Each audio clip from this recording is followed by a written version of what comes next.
Praise the Lord. आप सबको जय मसीह की। मैं परमेश्वर का धन्यवाद देता हूँ एक बार फिर से कि परमेश्वर ने एक और सुबह दिखाई। धन्यवाद प्रभु का कि प्रभु ने हमें जीवित रखा, सही सलामत रखा।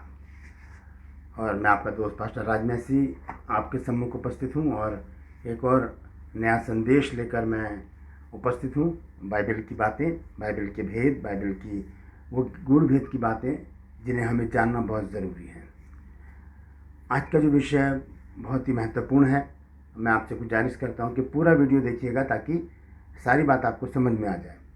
और इस संदेश में ख़ास बात यह है कि आज हम इस बात को देखेंगे कि जिस तरह से हमारे भारतवर्ष में जो सताव बढ़ रहे हैं मसीहों के ऊपर, सताव के बाद क्या हो सकता है, तो इस बात को हम देखेंगे। और परमेश्वर की दृष्टि में परमेश्वर के लोग क्या अहमियत रखते हैं, उनका क्या पद है, उनका क्या ओहदा है, ये बात हम आज देखेंगे। तो बने रहिएगा मेरे साथ। आप देख रहे हैं मेरा यूट्यूब चैनल जिसका नाम है ब्रदर राजमसी। मैं आपसे गुजारिश करता हूं कि यदि अभी तक आपने मेरे चैनल को सब्सक्राइब नहीं किया है तो अभी सब्सक्राइब कर लीजिए, बेल आइकन दबाइए ताकि नोटिफिकेशन आपके पास पहुँचे। मेरे वीडियोज़ को लाइक कीजिए, शेयर कीजिए और कमेंट सेक्शन में आकर मुझे ज़रूर बताइए कि आपको मेरा प्रयास कैसा लग रहा है। Praise the Lord. तो आइए आज के वचन को शुरू करने से पहले एक छोटी सी प्रार्थना हम करेंगे। प्रभु जी, मैं धन्यवाद देता हूँ आज के सुंदर समय के लिए तूने दिया है। प्रभु जी, मैं अपने आप को तेरे सामर्थ्य हाथों में सौंपता हूँ। मेरे होठों को, मेरे दिल दिमाग को चुको ब्लेस कर। मेरी आत्मा, मेरा शरीर तेरे ही कब्जे में रहे ताकि बोलने वाला मनुष्य नहीं बल्कि आज एक बार फिर से तेरा आत्मा हो।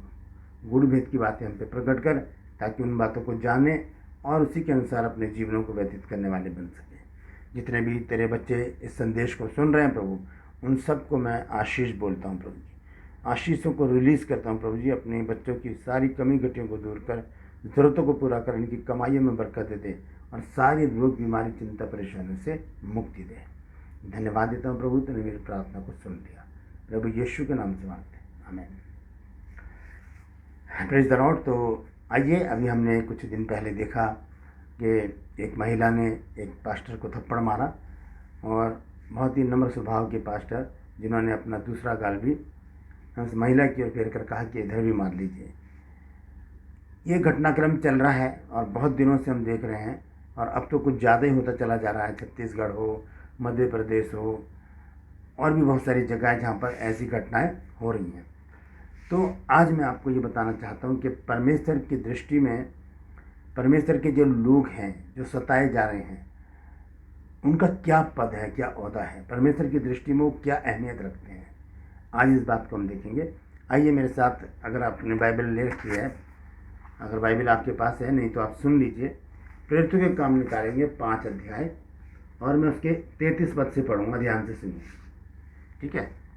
यहाँ पर लिखा है कि यहाँ पर कुछ सदूकी और इजरायली लोग, यहूदी जो हैं, वो चेलों के विरुद्ध खड़े हो गए क्योंकि चेले क्या कर रहे थे, प्रभु यीशु मसीह का प्रचार कर रहे थे और उन्हें बंदी गृह में डाल दिया। तो रात को क्या हुआ, परमेश्वर के दूत ने उनको बाहर निकाला और उनसे कहा, क्या कहा उनसे, देखिए मैं आपको बता देता हूँ पढ़कर 5 अध्याय के 18 पद में। और प्रेरितों को पकड़कर उन्होंने बंदी गृह में बंद कर दिया, परंतु रात को प्रभु का एक स्वर्गदूत ने बंदी गृह के द्वार खोलकर उन्हें बाहर लाकर कहा कि जाओ, मंदिर में खड़े होकर इस जीवन की बातें लोगों को सुनाओ। ये आज्ञा उनको मिली और वो ऐसे ही करने लगे। फिर क्या हुआ, उन्होंने फिर से उनको पकड़कर बंदी गृह में डाला और फिर भी वो प्रचार कर रहे थे। तो यहाँ पर मैं 33 आयत से पढ़ रहा हूँ क्योंकि अगर और ऊपर से पढ़ूंगा तो लंबा हो जाएगा। तो यहाँ पर लिखा है, ये सुनकर वे जल गए और उन्हें मार डालना चाहा, परंतु गमलीएल नाम का एक फरीसी ने, जो व्यवस्थापक और सब लोगों में माननीय था, न्यायालय में खड़े होकर प्रेरितों को थोड़ी देर के लिए बाहर कर देने की आज्ञा दी। तब उसने कहा, हे इजरायलियों, जो कुछ इन मनुष्यों से किया चाहते हो, सोच समझ के करना। ये बाइबल कहती है कि जो प्रभु के लोगों के साथ अगर कुछ करना चाहते हो तो सोच समझ के हाथ उठाएं, सोच समझ कर उनके साथ व्यवहार करें, सोच समझ के उनको गालियां दें।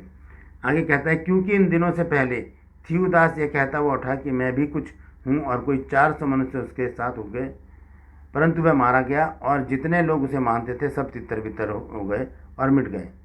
इसके बाद नाम लिखाई के दिनों में यहूदा गलीली उठा और कुछ लोग अपनी ओर कर लिए, वह भी नाश हो गया और जितने लोग उसे मानते थे सब तितर बितर हो गए।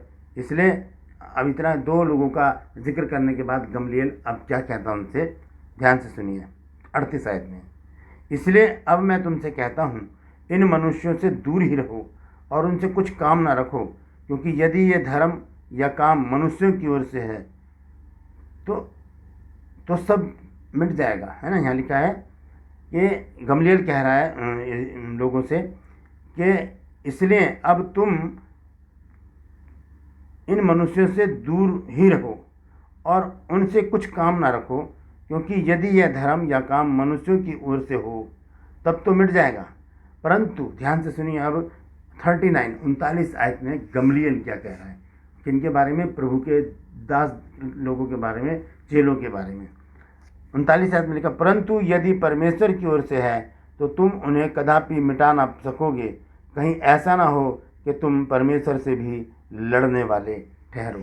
परमेश्वर से भी लड़ने वाले ठहरो, यानी कि अगर कोई प्रभु के दास दासी से लड़ रहा है वो परमेश्वर से लड़ रहा है। यदि कोई प्रभु के दास दासियों के ऊपर हाथ उठा रहा है उसने परमेश्वर की ओर हाथ उठाया है।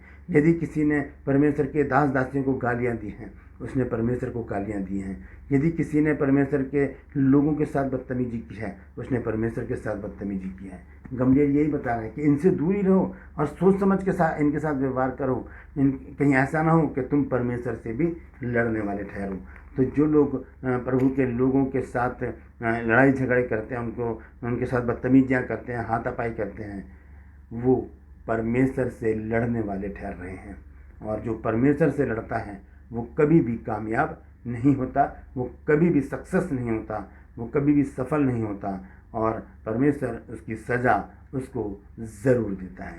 आइए 5 अध्याय में ही हम देखेंगे। पहली आयत से पढ़ूंगा मैं। इसमें 2 पति पत्नी हैं, इन्होंने कुछ ज़मीन बेची क्योंकि पहली सदी की कलीसिया थी और उसका नियम था कि जो भी हम लाएँ और वो जो भी पैसा लाएँ वो पतरस के पास रख दें और पतरस क्या करता, सबको बराबर बराबर बांट देता था। यहाँ पर एक पति पत्नी है जिनका नाम है हनन्याह और शफीरा। इन लोगों ने कुछ ज़मीन बेची और उसका आधा पैसा अपने पास रख लिया और आधा पैसा पतरस के पास ले गए। वो सोच रहे थे कि हमें कोई देखेगा ही नहीं, कौन जानता हमको। लेकिन देखिए हुआ क्या, यहाँ पर मैं पढ़ के बताता हूँ आपको। और हनन्याह नाम एक मनुष्य और उसकी पत्नी सफीरा ने कुछ भूमि बेची और उसके दाम में से कुछ रख छोड़ा, और यह बात उसकी पत्नी भी जानती थी और उसका एक भाग लाकर प्रेरितों के पाँव के पास रख दिया। परंतु पतरस ने कहा, हे हनन्याह, शैतान ने तेरे मन में ये बात क्यों डाली कि तू पवित्र आत्मा से झूठ बोले और भूमि के दाम में से कुछ रख छोड़े। जब तक वह तेरे पास थी क्या तेरी नहीं थी, और जब बिक गई तो क्या तेरे वश में ना रही थी? तूने ये बात अपने मन में क्यों विचारी? तू मनुष्यों से नहीं परंतु परमेश्वर से झूठ बोला। यदि हम परमेश्वर के लोगों से झूठ बोलते हैं, हम परमेश्वर से झूठ बोलते हैं। यदि हम परमेश्वर के लोगों के साथ लड़ाई झगड़े करते हैं तो हम परमेश्वर से लड़ाई झगड़े करते हैं। और याद रखिए दोस्तों, जो परमेश्वर से लड़ाई झगड़े करता है, जो परमेश्वर के साथ हाथापाई करता है, जो परमेश्वर के विमुख खड़ा हो जाता है, वो कभी नहीं जीत सकता। उसको कभी भी जीत नहीं मिल सकती, क्योंकि वो संसार की सबसे बड़ी शख्सियत के विरोध में खड़ा है। जैसे कि लूसीफर खड़ा हो गया था, परमेश्वर ने उसके पंखों को तोड़कर पृथ्वी पर फेंक दिया, वो आज भी रेंग रेंग के चल रहा है। तो ऐसे ही क्या है, जो लोग प्रभु के लोगों का विरोध करते हैं वो प्रभु का विरोध करते हैं। जो प्रभु के लोगों के साथ बदतमीजियाँ करते हैं वो प्रभु के साथ करते हैं। हम कुछ नहीं बोलते। हमने देखा उस वीडियो में कि एक भाई को जब थप्पड़ मार दिया उस लेडीज़ ने तो उसने दूसरा भी फिर दिया। हमें शिक्षा दी है हमारे गुरु ने, हमारे प्रभु यीशु मसीह ने हमें ये शिक्षा दी है कि ना तो हम किसी के साथ हाथापाई करें, ना किसी को गाली दें। आइए उसको देख लेते हैं जल्दी से। पहला पतरस देखेंगे और उसमें क्या शिक्षा दी है प्रभु यीशु मसीह ने। हमें एक आदर्श दे के गए हैं यीशु मसीह और हमें भी उसी आदर्श पर चलना है। पहला पतरस 2 अध्याय और उसकी 20 आयत से मैं पढ़ूंगा। लिखा है, क्योंकि यदि तुमने अपराध करके घूसे खाए और धीरज धरा तो इसमें क्या बड़ाई की बात है, पर यदि भला काम करके दुख उठाते हो और धीरज धरते हो तो ये परमेश्वर को भाता है। ठीक है, और तुम इसी के लिए बुलाए भी गए हो, क्योंकि मसीह भी तुम्हारे लिए दुख उठाकर तुम्हें एक आदर्श दे गया है कि तुम भी उसके चिन्ह पर चलो। हमें प्रभु यीशु मसीह के चिन्ह पर चलना है। जैसे पास्टर ने थप्पड़ खाने वाली जिनका नाम है विनय सोनी, उन्होंने क्या किया है, ऐसा किया है। तो आगे देखिए एग्जाम्पल क्या है यीशु मसीह का 22 आयत में, ना तो उसने पाप किया और ना उसके मुंह से कोई छल की बात निकली, वह गाली सुनकर गाली नहीं देता था। यानी कि यीशु मसीह ने भी गालियाँ सुनी हैं, यानी क्या वो गाली सुनकर किसी को गाली नहीं देता था और दुख उठाकर भी किसी को धमकी नहीं देता था, पर अपने आप को सच्चे न्याय के हाथ में सौंपता था। दुख उठाकर प्रभु यीशु मसीह ने किसी को धमकी नहीं दी कि मैं तुझे देख लूँगा, हाँ मैं प्रभु का परमेश्वर का बेटा हूँ, मैं कुछ भी कर सकता हूँ, ऐसा कुछ नहीं कहा यीशु मसीह ने। चुपचाप से अपने आप को शून्य किया और अपने आप को शांत रख के चुप रहकर सारे जो सताव को सह लिया यीशु मसीह ने। यही जो आदर्श है वो प्रभु ने हमको दिया है, हम भी ऐसा करें। यहाँ पर लिखा है कि वो अपने आप को सच्चे न्याय के हाथ में सौंपता था, यानी कि परमेश्वर के हाथ में। और जब यीशु मसीह क्रूस पर लटके हुए थे, लोग उन्हें मार रहे थे, मुंह पर थूक रहे थे, थप्पड़ मार रहे थे और कह रहे थे अगर तू भविष्यवक्ता है तो बता तुझे किसने मारा है। तब यीशु मसीह ऐसे लटके हुए थे और उन्होंने कहा, हे पिता इन्हें क्षमा कर क्योंकि ये जानते नहीं कि ये क्या करते हैं।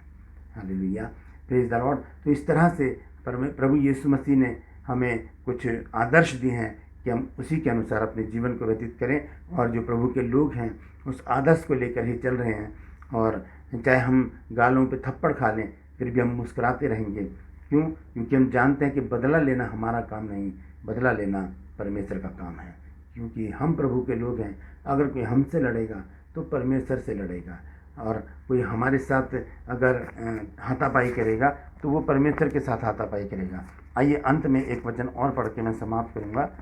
जकरिया नबी की पुस्तक है और उसका 2 अध्याय कल भी मैंने पढ़कर आपको बताई थी, उसका 8 पद देखिए क्या लिखा है। क्योंकि सेनाओं का यहोवा यूँ कहता है, उस तेज के प्रकट होने के बाद उसने मुझे उन जातियों के पास भेजा है जो तुम्हें लूटती थीं, क्योंकि जो तुमको छूता है वो मेरी आँख की पुतली को ही छूता है। ये परमेश्वर का वायदा है कि जो तुम्हें छुएगा उसने मेरी आँख की पुतली को छू लिया। और आँख की पुतली को छूने का मतलब है एक बहुत बड़ी संकट में पड़ जाना, एक बहुत बड़ी परेशानी में पड़ जाना और असहाय हो जाना, बहुत ही बुरे परिस्थिति में आ जाना। तो जैसे कि आज मैंने वचन में बताया है कि प्रेरितों के साथ जैसा हुआ आज हमारे साथ भी ऐसा हो रहा है और ऐसे से ज़्यादा भी होगा, क्योंकि बाइबल बताती है। लेकिन हमें करना क्या है? प्रभु यीशु मसीह के आदर्श पर चलना है, क्योंकि बदला लेना हमारा काम नहीं है, बदला लेना परमेश्वर का काम है। और जो हमसे लड़ता है वो परमेश्वर से लड़ता है। तो सब कुछ परमेश्वर देखेगा, परमेश्वर के ऊपर छोड़ दें। परमेश्वर सही समय पर न्याय करने वाला प्रभु है। इन वचनों के द्वारा परमेश्वर हम सबको आशीष दे। अगर आपके बात समझ में आ गई है तो कमेंट सेक्शन में आकर मुझे ज़रूर बताइए आप इस विषय में क्या कहते हैं, और इस वीडियो को शेयर कीजिए ताकि बहुत से लोग इन बातों को जान सकें। Praise the Lord. परमेश्वर आप सबको आशीष दे।